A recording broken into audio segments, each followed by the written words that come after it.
Meu caro irmão, a minha pessoa, Juarez Cardoso Vital, espera algo grande, tá?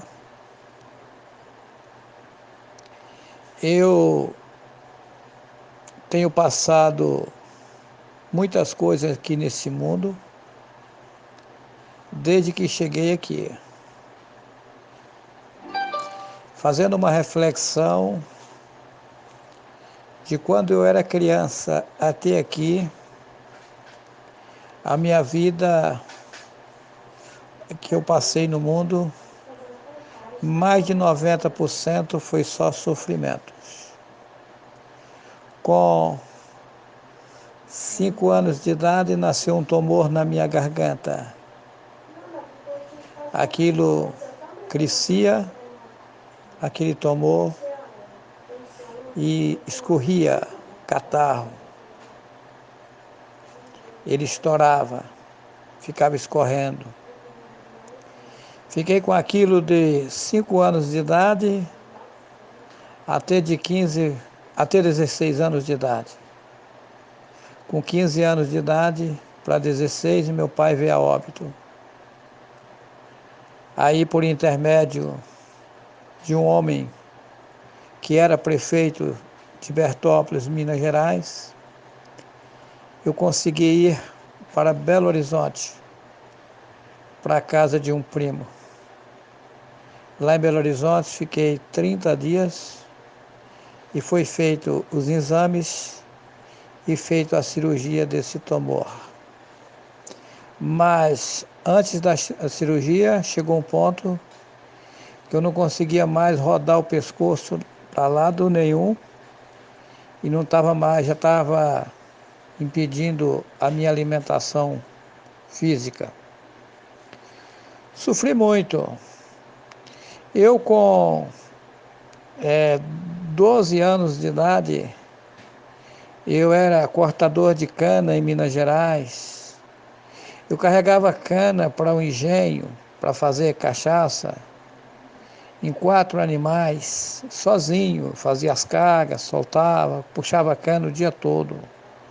Levantava o dia de manhã, o dia amanhecendo, ia atrás dos animais, e aí pegava os animais, arriava, colocava as cangalhas, né, os arreios, ia puxar cana. Parava 1 hora de almoço, pegava de noite, de novo. Só largava à noitezinha. Eu fui lambiqueiro, fazedor de cachaça, já moí cana em engenho tocado a água, engenho tocado a burro. Já trabalhei com soga de boi, puxando madeira. Quando eu era criança, meu pai colocava a gente para puxar a soga do boi, dos bois, né? Uma certa feita, lembro bem, eu ainda criança, puxando uma tora de jacarandá no lugar feio, não tinha arrastão. Ou eu caí, né? O lugar estava sujo e o pau, ele ia me pegar ele pegou, fiquei debaixo do pau, os bois passaram por cima de mim. Eu fiquei embaixo da tora de pau. A tora de pau tinha uma tortura. E aí, na hora que eu estava debaixo daquela tortura, que eu caí debaixo da tortura, os bois saíram de lado. Se eles seguem em frente como eles estavam indo, eu morria. Os bois saíram de lado. Mas por eu ter ficado embaixo daquela tortura da tora de pau, eu fiquei imprensado, eu fiquei engembrado muito tempo. E naquele tempo ninguém ia ao hospital, não existia, né? Era tudo coisa caseira, remédios caseiros e tal. Sofri demais, sofri muito. Quando eu conto que eu já sofri demais, eu já sofri muito. Eu tive problemas seríssimos na minha vida desde criança. Eu já sofri na minha vida, eu já sofri. Quando eu falo que o meu sofrimento foi grande no mundo, grande, grande, grande. Agora, foi me falado a vida inteira, o Altíssimo vinha falando comigo, que eu teria que passar muitos sofrimentos no mundo. e que no final desses sofrimentos o Altíssimo ia me levantar. Eu ainda não fui, não, o Altíssimo ainda não me levantou. E esses sofrimentos também não acabaram.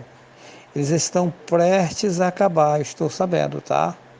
Falta pouco tempo para mim me livrar desses sofrimentos. Eu sei de algo profundo, eu conheço uma riqueza enorme que os homens não têm capacidade de saber devido à situação em que foram colocados as pessoas, mas tem algo muito precioso para nós, tá?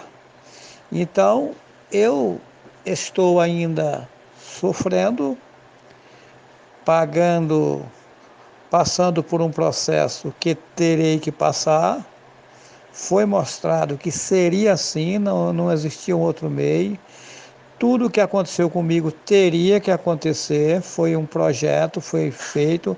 É igual você fazer o rascunho de uma planta para construir uma casa. Você faz um rascunho, depois você faz uma planta, depois você vai limpar o terreno, vai ajeitar, tem que arranjar a ferragem, o material, tijolo, cimento, e aí vai. Essa mesma coisa está acontecendo na minha vida. Tudo que tem passado na minha vida foi feito a planta e foi dito a mim que seria dessa forma. Inclusive, eu fui levado a fazer coisas que eu jamais imaginava e até hoje eu faço coisas absurdas. Por exemplo, vou dar um exemplo aqui. Eu sou o criador de gado, tá? Aí o gado, se marca o gado de que jeito? Para você colocar a marca no gado. Você coloca o gado dentro do curral, coloca na seringa, né, que é um brete, e ele é marcado com ferro quente. O ferro é esquentado no fogo. Quando o ferro está vermelho, ele é marcado todo o gado, com as letras do seu nome. Isso é o cúmulo dos cúmulos dos cúmulos.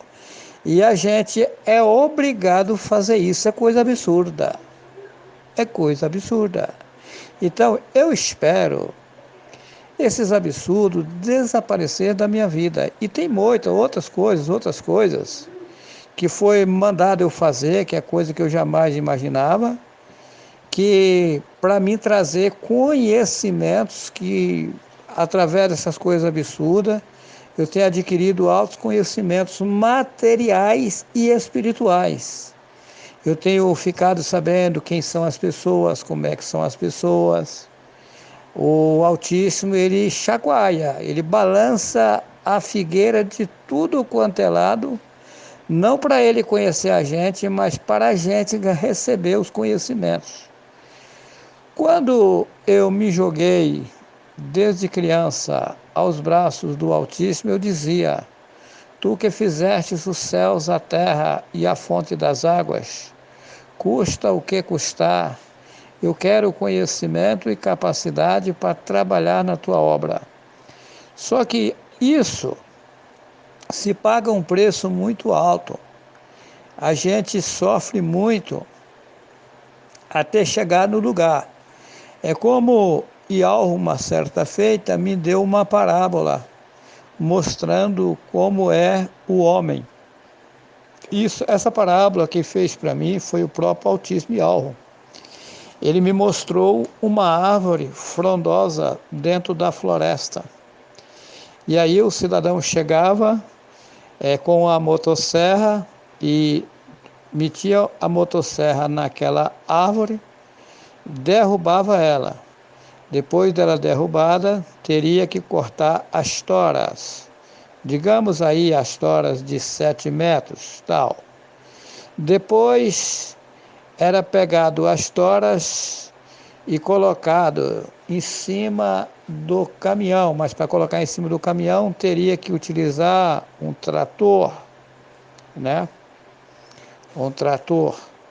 Aí põe o trator, põe aquela tora em cima ali. Depois que aquela tora está em cima, tem que vir com os cabos de aços e arrochar aquelas toras na catraca. Depois que aquelas toras estão ali bem amarradas, Mas para chegar até onde está aquela árvore, antes de derrubar ela, teria que entrar na mata com o trator e fazer um arrastão. Teria que matar várias aves pequenas para que pudesse chegar até aquela árvore grande. É complicado. Então tá, depois que a árvore está em cima do caminhão, aí vem a história de madeira, aquela luta para sair de lá, lugar difícil para chegar na cidade. Depois que chega na cidade, tem que jogar elas de cima do caminhão embaixo. Depois pega-se uma marreta e vai para cima da história, dando pancada para tirar as cascas. Depois vai as toras, depois das cascas tiradas, vai para a fita para tirar o brancal da madeira. A tora vai tombando ela até tirar todo o brancal. Depois que tirar o brancal, que alguém chama de casqueiro, aí que acontece? Aí vai ela para ser passada na fita, toda a tora, para fazer, digamos assim, os pranchões ou as vigas, o vigamento. Depois, aquela madeira vai ser passada por vários processos, vai ser modelada, para depois se fazer algo. Depois que ela passar por vários processos, ela vai aguentar, vai pegar verniz, tem umas que pega tinta, vai arrumar tanta, vai ser tanto processo para depois ela ser utilizada. Ou seja, aquela madeira passou um grande sofrimento para depois ela ficar no ponto de ser utilizada, de ser um móvel, né?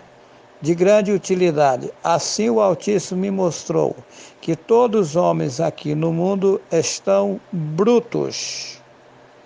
Está aí bruto, tem que pegar e fazer passar por um processo até chegar à lapidação. Não é fácil não. Aí as pessoas, às vezes, tem pessoas que às vezes estão doentes, né? A pessoa está doente e fala assim: ai, irmão Juarez, pede algo para me curar, para resolver o meu problema. Acontece que a pessoa tem um processo para passar, né? E aí, como é que eu vou intervir nessa situação? É aquilo que eu digo, cada caso é um caso. A coisa aqui não é simples. Essa população morava lá em cima, vivia no lugar de perfeição total, entrou na impureza, entrou na sujeira, entrou no chiqueirão de porco, e aí o que acontece? Vai pagar o preço, tem que pagar o preço. Esse povo vai voltar para casa? Vai sim. Mas sem a purificação, ninguém verá o Altíssimo Yahweh. Essa purificação, ela é profunda.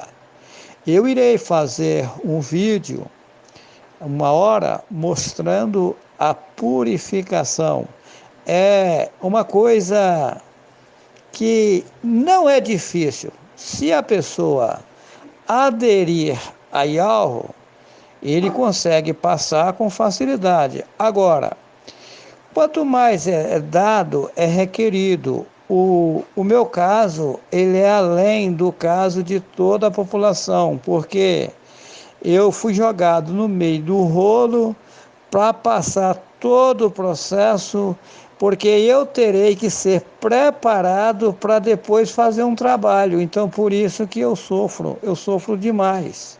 Aí as pessoas que não sabem de que se trata, criticam, falam e tal, mas coitados, não sabe o que está falando besteira, não tem nem ideia de que se trata, não conhece o Juarez, não sabe quem é o Juarez.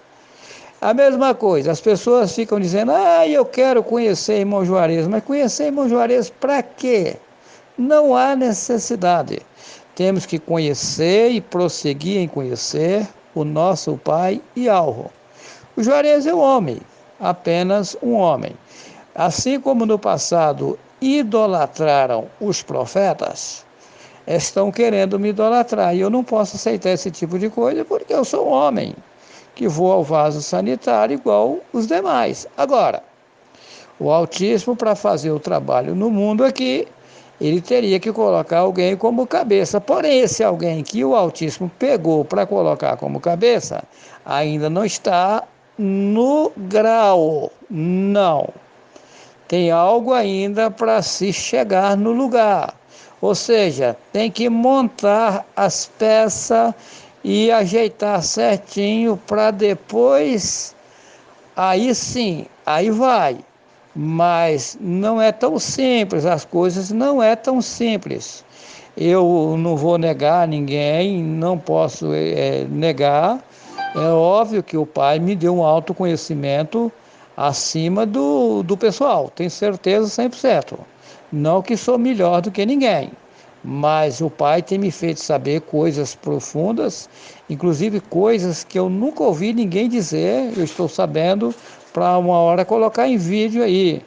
Coisas que abala, mexe, porque eu jamais imaginava.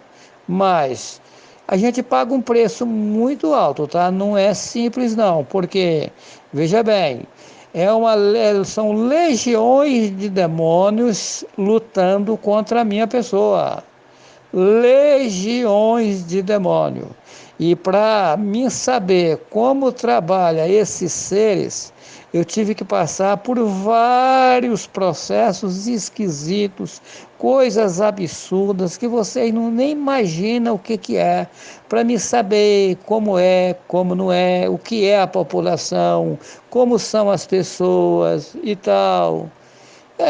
Não é fácil não, tá? Aí o que acontece? As pessoas falam assim, não, mas fulano é gente boa, não sei o que, ele é gente boa. Vamos pisar no calo dele para ver se ele é gente boa. Aí que tá, aí que tá. Eu tratando você bem, você me tratando bem, aí é facinho demais. Eu quero ver você pegar uma pessoa que diz que é teu amigo, que é tudo para você, e você pisar no calo dele, maltratar ele, para ver qual vai ser a reação dele. Aí o autismo me colocou para fazer esse tipo de coisa, tá? É feio, tá? A situação é feia. Para mim saber quem são as pessoas. E é doído fazer isso, mas sou obrigado a fazer. O que eu posso fazer? O autismo está me preparando, porque são 8 bilhões de pessoas para ser levado a mensagem. E tem um trabalho mundial para se fazer. Esse trabalho até agora ele só começou, mas a maioria do trabalho está pela frente para ser feito. E o pai está me preparando para esse trabalho. Agora eu tenho certeza 100% que algo vai me levantar no mundo. 100%.